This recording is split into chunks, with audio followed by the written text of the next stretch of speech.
In a world filled with despair, the human heart is the eternal theme. The moment hope appears, life gains meaning. Hello friend, I am Arthur, the Vision Navigator. Please join me as we explore today's world. The Chronicle of Extinction and Genetic Modification. Tom sits dejectedly in front of the camera, documenting his situation. It has been 3 days since the incident occurred, and it is very likely that his family and friends have already passed away. The entire surrounding area may only have him as the sole survivor. He is enveloped by a sense of guilt from the past at the abandoned military base. He doesn't know if anyone will ever see this video, but he treats it as the final eulogy of a survivor. The origin of everything traces back to 3 days ago, when Tom, on his way to the hospital, suddenly hit a pedestrian. Upon closer inspection, he realized the person didn't look remotely normal. Moreover, everyone on the street was the same, and even at home, they were decaying, ferocious and aggressive maniacs. This condition can only be explained by one term: zombification. Tom was forced to fight back, pack his bags and evacuate, as the streets were filled with unbearable scenes. In less than a day, the entire city turned into a ghost town. On the 5th day, Tom was still struggling to survive. This was a place he and his sister loved to visit since childhood, now surrounded by double-layered barbed wire, watchtowers, bunkers, and various military structures, making it easy to defend and hard to attack. The still operational generator and satellite phone were Tom's last hope, and he could only repeatedly dial the numbers in sequence. He hoped to contact other survivors, but there was always only the hollow sound of static on the other end. On the 11th day, during a heavy snowfall, Tom discovered a few zombies outside the base. After so many days, he had learned to distinguish the behavioral traits of different zombies. He swiftly and efficiently dealt with these clumsy zombies. The yellow mist spewed from their mouths dispersed.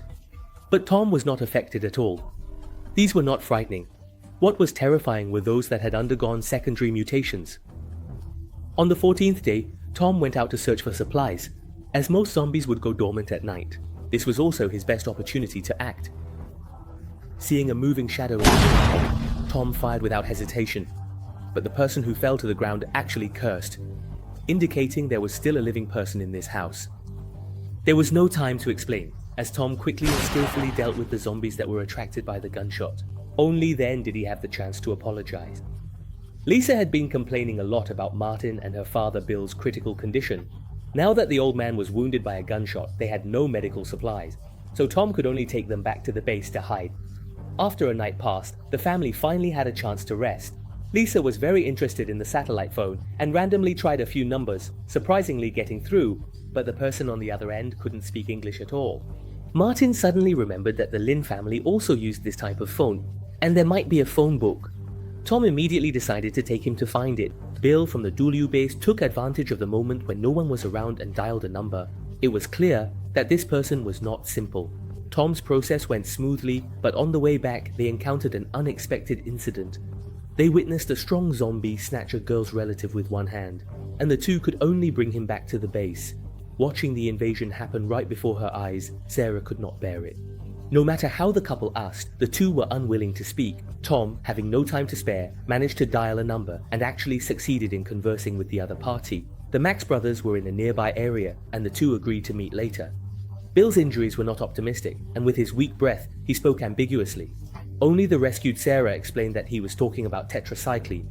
Tom immediately drove to the hospital to find the medicine, and on the way, he passed by the police station to gather weapons and supplies. Unexpectedly, there was still a prisoner named Luke, detained in the temporary jail. Over the past 16 days, he had survived by drinking toilet water and eating toilet paper. The three of them returned to the base together, and Sarah immediately administered medicine to Bill. As a medical graduate student proficient in pharmacology, he had fled to this place with his younger brother, only to be separated by death in the end. With his help, Bill's condition improved. Tom mentioned the police station they passed by, but unfortunately, all the weapons were locked up. However, Luke said that this was a piece of cake. Late at night, Tom, unable to sleep, was suddenly awakened by noises downstairs and caught Bill in the middle of a secret phone call. Bill had no choice but to reveal the truth. It turned out that Bill had been working for the NSA, and this virus was developed by their biochemical company. It was originally intended for crop hybridization, but unexpectedly went out of control. The virus can spread through anything, and only a very few lucky individuals are immune to it. Right now he only cares about his daughter, and he absolutely cannot let her know about his secret identity. Little did he know, Lisa, who was nearby, had already learned everything. The next day, Lisa confronted Tom, as she really didn't know who else to confide in. It turned out that all these years, her father had been deceiving her. As a secret agent, he was actually involved in this disaster, which he simply couldn't accept. To calm her down, Tom had no choice but to reveal his own background. Although he is now a writer, he was trained as a soldier by his father from a young age and was sent to the battlefield as soon as he became an adult. He knew that Lisa was listening last night, only because he caught the scent of her perfume on him and the things that had already happened. It's better to seize the moment than to act. Lisa took Martin to a factory, intending to make it their new home. In the post-apocalyptic world, even a little affection can turn into motivation. Meanwhile, Tom received a call from Max, who was about to arrive with a group of zombies. Everyone hurried to respond, and finally managed to lock the door in time. But there were too many zombies, and with their fierce impact, they even broke through the wire fence. Everyone could only stand and retreat, rolling into the underground shelter. After some coordination, the zombie dogs were finally all exterminated. But Martin was bitten on the neck and could not be saved. Despite Lisa's overwhelming grief, she could not bring her lover back. In the face of the apocalypse, everyone must learn how to say goodbye. After a period of rest, Max introduced his brother David, who was wearing a protective suit, to everyone. He hadn't taken off the thin layer of clothing since the millennium, believing it would help him avoid all infections. As for Max, he volunteered to take on the role of military commander here, as he was confident that his military experience made him more familiar with firearms than anyone else. Tom had no objections. He seemed very resistant to the matter concerning Denzel. Lisa had no mind to understand her concerns. With the death of her loved one and her father's passing, the unbearable pain of life threatened to overwhelm her. She could only pretend as if nothing had happened, focusing all her energy on building the unfinished new home. Only when she was alone did she have the chance to cry freely. Tom witnessed everything, but did not cry out loud. Instead, he came to confide in her. When he was alone, he too carried his own pain, as his parents had died in the disaster, and he had lost contact with his sister. Looking further back, he had once served as a squad leader in Kosovo, but led his men into an ambush, with only 3 out of 10 surviving. Although no one ever complained, he remained trapped in guilt for the rest of his life. The best way to comfort someone is to share an even worse experience. However, there wasn't much time to dwell on sadness, as the increase in people also meant a shortage of resources. Everyone teamed up to go out and search for supplies, and Sarah and David quickly hit it off.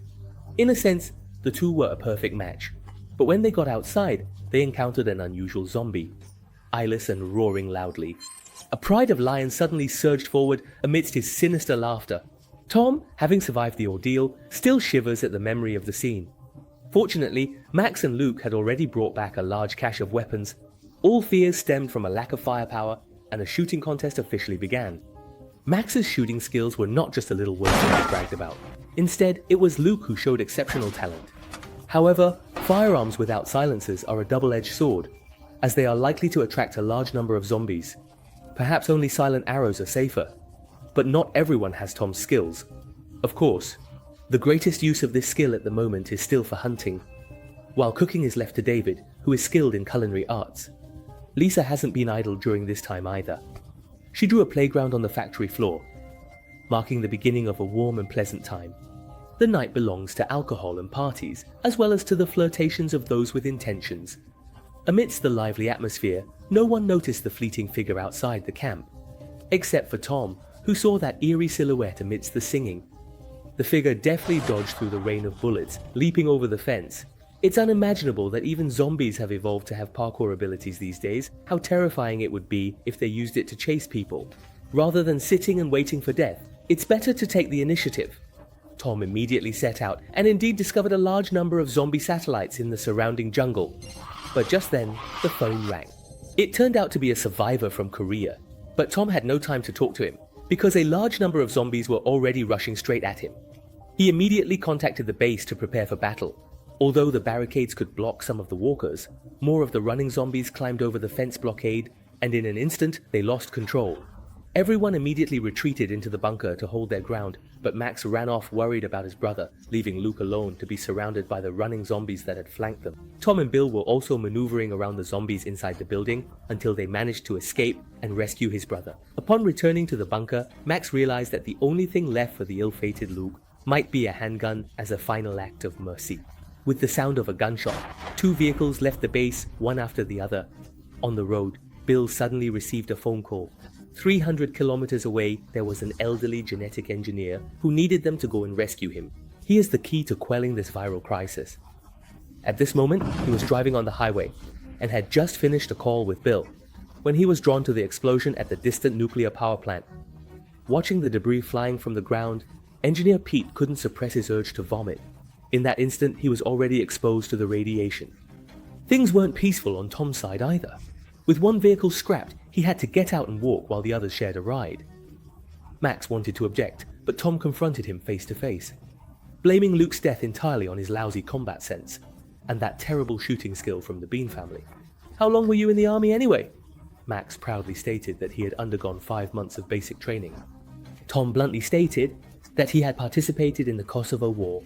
Without a doubt, the leader needed to be changed. The vehicle got back on the road while Tom walked along a shortcut. The atmosphere in the car was heavy, but that didn't stop David from taking off his mask. Having spent so much time with Sarah, he gradually let down his guard, realizing that only when skin truly touches can one feel the wonder of life. When they regrouped, Tom was also startled by him. They finally arrived at the refuge Bill had mentioned, but it openly stated that no more outsiders would be accepted. Due to the lack of supervision, nuclear power plants outside have stopped operating, and if cooling is interrupted, explosions will occur. There are over 200 nuclear power plants across Europe, and it is very likely that they have already suffered from radioactive contamination. Negotiations were fruitless. Everyone had to leave with regret, and finally managed to reunite with Peter. Seeing everyone worn out, Peter proposed a theory. The virus is considered a hereditary disease. If one person is immune, then their entire family might be immune as well. Tom immediately thought of his sister, and no matter what, he had to go and see her. Early the next morning, everyone set off at once, reaching the outside of his sister's house. They split into two groups, with one heading to the town, castle, and the other going to investigate inside the house. The priest came with many survivors to greet them. The place was peaceful and serene. However, his mother found his already mutated sister at home. Despite her reluctance, she still sent her sister on her final journey. But he was not left without any family in this world. Max carried a baby boy out of the bedroom, who was undoubtedly his sister's child. However, as soon as the two stepped out of the house, they were attacked by a strong zombie with a livid face. Tom fired several bullets at it, but they had no effect.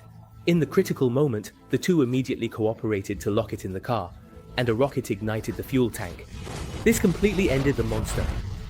Perhaps the instinct to protect young life is inherent to all humanity, as everyone showed genuine affection for the little one. However, the current situation was not optimistic. Pete had been exposed to nuclear radiation and felt he didn't have much time left. In the last 10 days of his life, his mind was entirely occupied with his research.